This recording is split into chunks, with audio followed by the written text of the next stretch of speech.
All right, let's dive right into this incredibly packed Australian cricket calendar and kind of make sense of it all together. Whether you're a lifelong follower of the sport or maybe you're a completely new fan just trying to understand what all the hype is about, the 2026-27 cricket season is shaping up to be an absolute blockbuster. We really have a massive globe-trotting journey ahead of us. But before we even start mapping out the specific matches, I actually want to ask you a question. How do you prepare for 150 years of history? Because honestly, that's exactly what the Australian men's and women's teams are having to do right now. 150. That is the magic number here. Every single overseas tour, every quick T20 match, and every grueling test series we're about to discuss is basically a stepping stone. It's all building up to a monumental, historic milestone that's going to completely close out the summer. But to really grasp the finale, we've got to start at the beginning. So, here's our roadmap for this explainer. 1. The cricket calendar explained.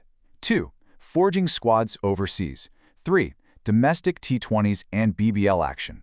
4. Home-summer white ball clashes. 5. The Trans-Tasman rivalry. And finally, number 6, the 150th anniversary test. Okay, let's kick things off with Section 1, the cricket calendar explained. The sheer volume of cricket happening globally right now is staggering. For the Australian squads, the action actually starts overseas. In June of 2026, the men are over in Bangladesh, while the women are competing in the UK. By October, the men head down to South Africa. And all of this intense globe-trotting flows directly into a massive Australian home summer that spans from November 2026 all the way to March 2027. For the women's squad, their global journey is just packed with high-stakes international competition. It kicks off with the massive home series against India. We're talking 3 ODIs across iconic venues like the Gabba and the MCG, followed by a standalone test match over in Perth.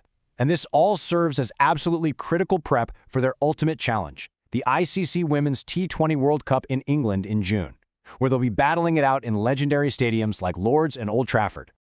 Moving right along to Section 2, forging squads overseas. For the men's team, the road to this historic home summer acts as, well, the ultimate training montage. In June 2026, they face a whirlwind 6-match white ball tour in Bangladesh. Now, with veteran stars like Pat Cummins, Mitchell Starc, Travis Head, and Mitch Marsh either resting or recovering, stand-in captain Josh Inglis pointed out, it's important that some younger guys get experience. He, referring to Bangladesh's Nahid Rana, looks a really good bowler. What's incredibly compelling here is the dynamic of youth being tested under intense pressure. You have fresh Aussie faces like teenage batter Oliver Peake and spinner Todd Murphy really stepping up. And they're going to be facing immense local threats. Bangladesh's Nahid Rana brings terrifying raw pace, and their leg spinner Rashad Hossain, who actually has Big Bash League experience under his belt, will be a massive hurdle on those spin-friendly pitches. This right here is the crucible where future legends are made. Then we move to October 2026, and the endurance testing seriously ramps up. Australia travels to South Africa for a completely grueling 3-test series. First Durban, then Gqeberha, and finally Cape Town.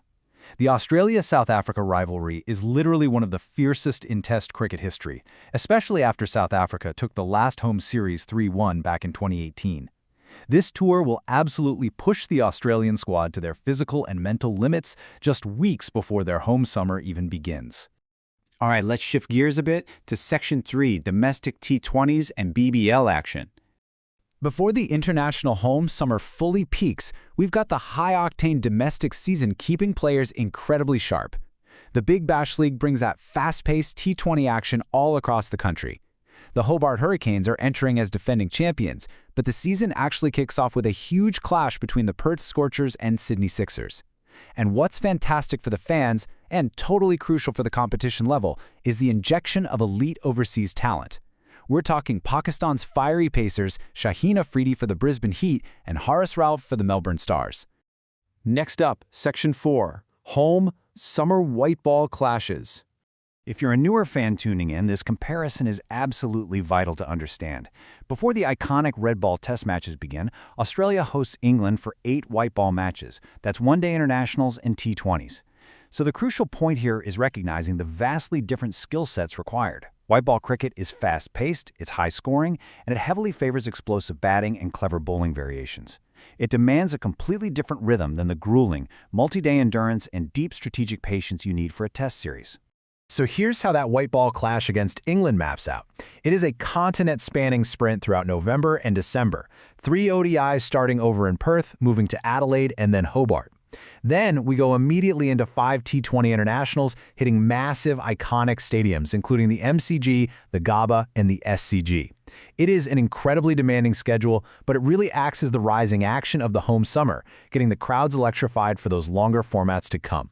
Which brings us right to Section 5, the Trans-Tasman rivalry. This is the penultimate challenge of the summer, guys.